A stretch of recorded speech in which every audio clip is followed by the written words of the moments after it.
जैसे परमेश्वर हमेशा प्रेम देते हैं, वैसे प्रेम पाने से ज्यादा आशीष प्रेम देने में है।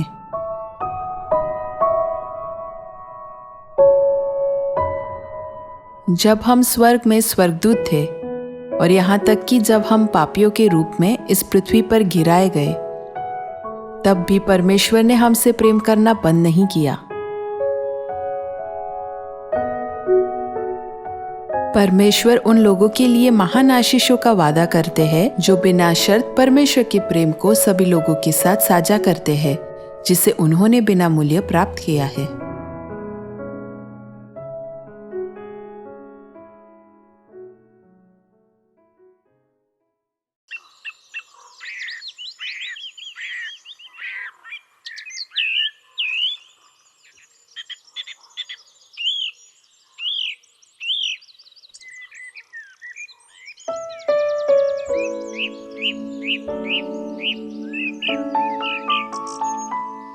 जब हम परमेश्वर को महिमा देते हैं, वह महिमा अंत में हमें दी जाएगी।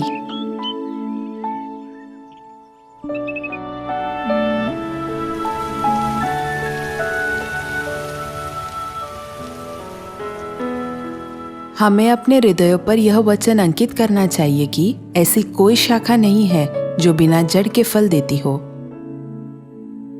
और परमेश्वर की महिमा करते हुए जीवन जीना चाहिए जो आशीष के स्रोत है, जो हमारे साथ है और हर क्षण हमारी सहायता करते हैं।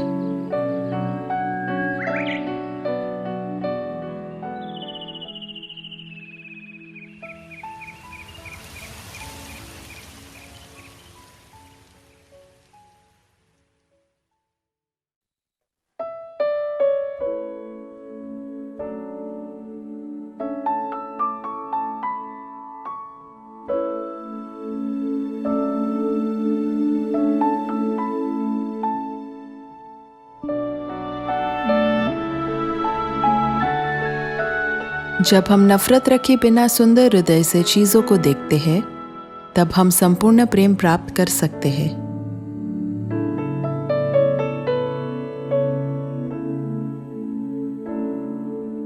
जब हम परमेश्वर के बारे में सोचते हैं, जो हमारी पापी आत्माओं को भी खूबसूरती से देखते हैं, तो हमारे बगल में हमारे भाइयों और बहनों से नफरत करने का कोई कारण नहीं है।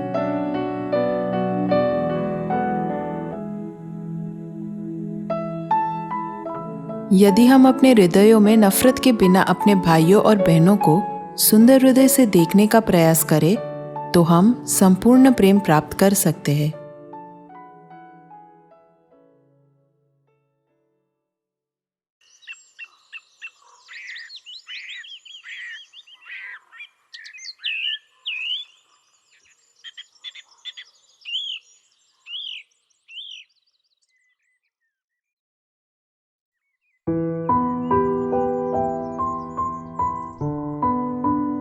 जैसे अब्राहम ने अपने भतीजे लूत को अच्छी वस्तुएं देने पर अधिक आशीष प्राप्त की,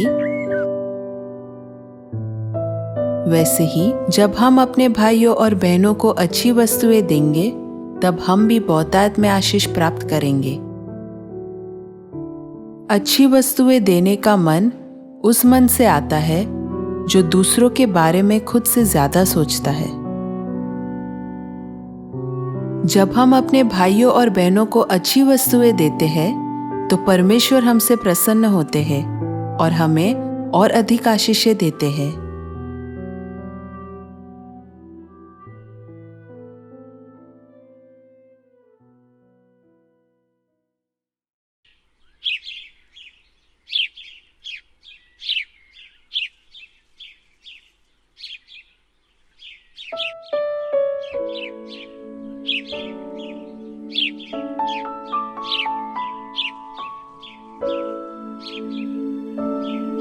अपेक्षाएं पूरी न होने पर महसूस होने वाली निराशा घमंड है।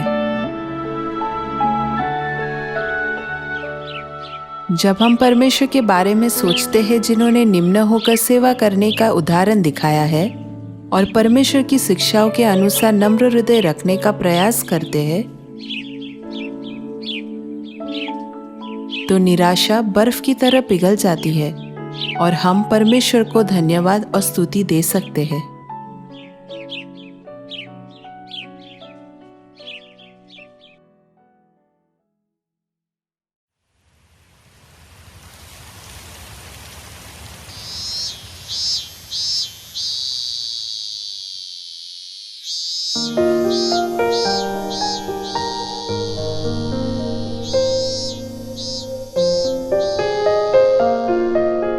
भले ही दूसरे काम न करें, आइए हम शिकायत किए बिना ईमानदारी से काम करें।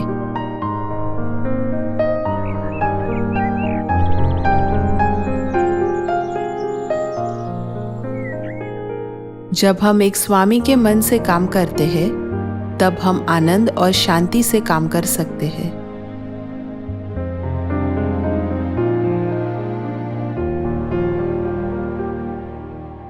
इस बात की चिंता करने के बजाय कि हमारे भाई बहन काम करते हैं या नहीं, हमारे अंदर कमी होने के बावजूद हमें गौरवशाली सुसमाचार का कार्य सौंपने के लिए हमें परमेश्वर के प्रति धन्यवादी हृदय रखना चाहिए। तब हम आनंद और शांति के साथ ईमानदारी से काम कर सकते हैं।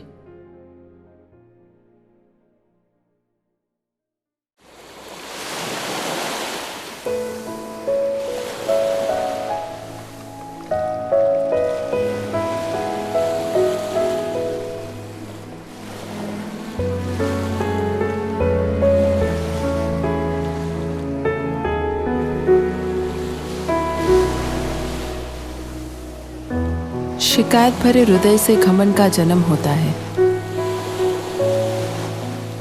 जब हम हमेशा कृतज्ञता भरे हृदय से परमेश्वर की सेवा करेंगे, तब शिकायत और घमंड गायब हो जाएंगे और हृदय नम्रता से भर जाएगा।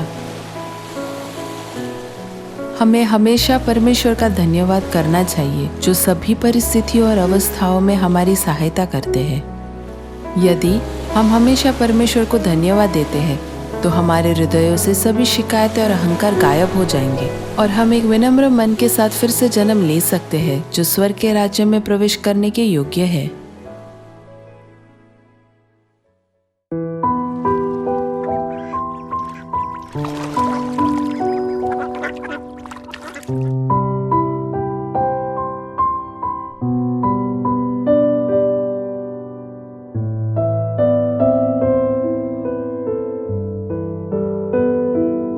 जब हम अपने भाइयों और बहनों की प्रशंसा करें, वो प्रशंसा हमारे पास लौट आएगी।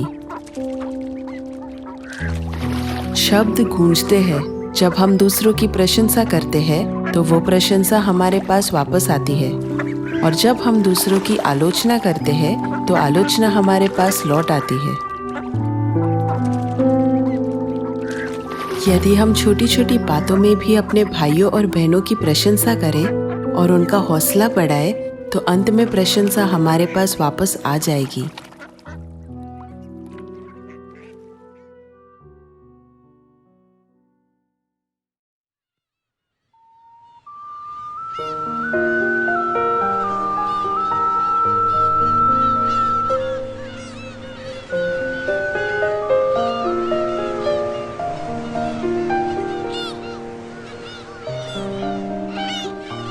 जिस प्रकार समुद्र सारी गंदगियों को ले लेता है और उसे साफ करता है, हमारा मन खुला और इतना सुंदर होना चाहिए जिससे हम अपने भाइयों और बहनों की गलतियों को ढक सके।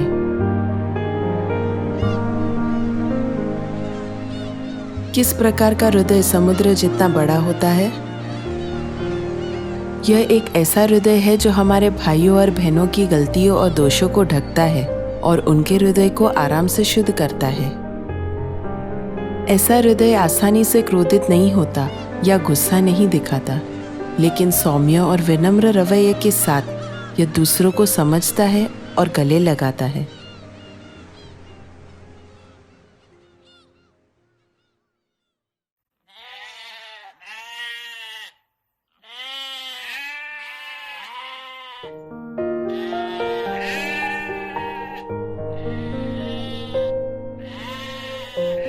जो भी मेमने के द्वारा मार्गदर्शन चाहता है, उसे मेमने से भी छोटा मेमना बनना चाहिए।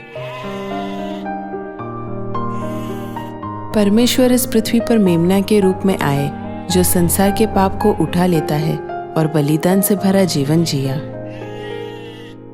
जब हम माता के इन वचनों को अमल में लाते हैं, परमेश्वर के उदाहरण से सीखे और मेमने से भी छोटा मेमना बनिए,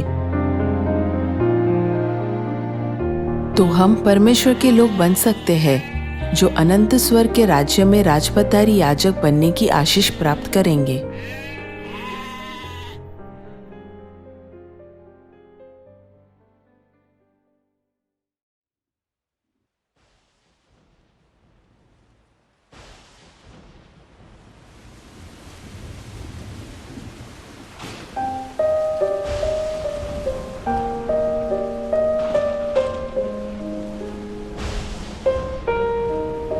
महान पात्र बनने की प्रक्रिया में बलिदान की आवश्यकता है।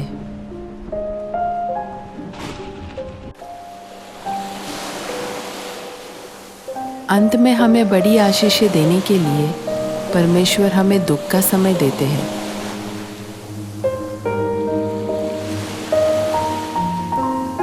यदि हम यह महसूस करते हैं कि बलिदान एक महान पात्र बनने के लिए परिष्कृत होने की प्रक्रिया है और स्वेच्छा से इसे सहन करते हैं, तो परमेश्वर हमारे बड़े हुए पात्र को और अधिक फलों और पवित्र आत्मा की आशीषों से भर देंगे।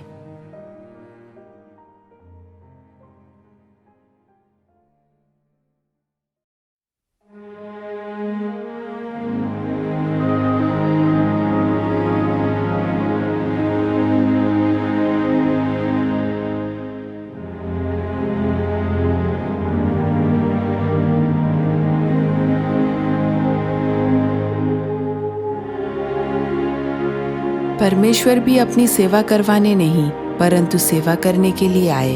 जब हम अपनी सेवा करवाने की चाह रखे बिना एक दूसरे की सेवा करें, तब परमेश्वर प्रसन्न होंगे। परमेश्वर ने हमें एक दूसरे की सेवा करने की शिक्षा दी है। इसमें परमेश्वर का प्रेम समाया है, जो हमें स्वर्ग में ऊंचा करना चाहते हैं। परमेश्वर ने सेवा करवाने की चाह रखे बिना सबसे निचले स्थान पर रहकर भी दूसरों की सेवा करने का उदाहरण दिखाया है। स्वर्गीय आशीषें उन लोगों के लिए रखी है जो परमेश्वर के सदृश्य है और पूरे मन से भाइयों और बहनों की सेवा करते हैं।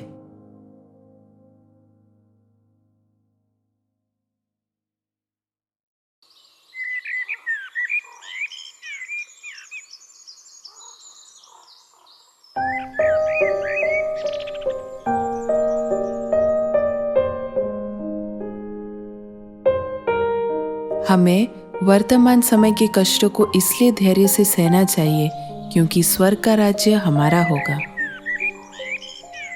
जब हम विश्वास के मार्ग पर चलते हैं तो हमें कठिन और दर्दनाक क्षणों का सामना करना पड़ सकता है।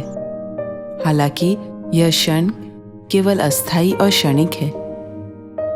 चूंकि स्वर्ग का राज्य, जहाँ अनंत जीवन, आनंद, प्रेम और खुशी उमड़ती है, हमारा होगा, इसीलिए हम स्वेच्छा से वर्तमान दुखों को सहन कर सकते हैं।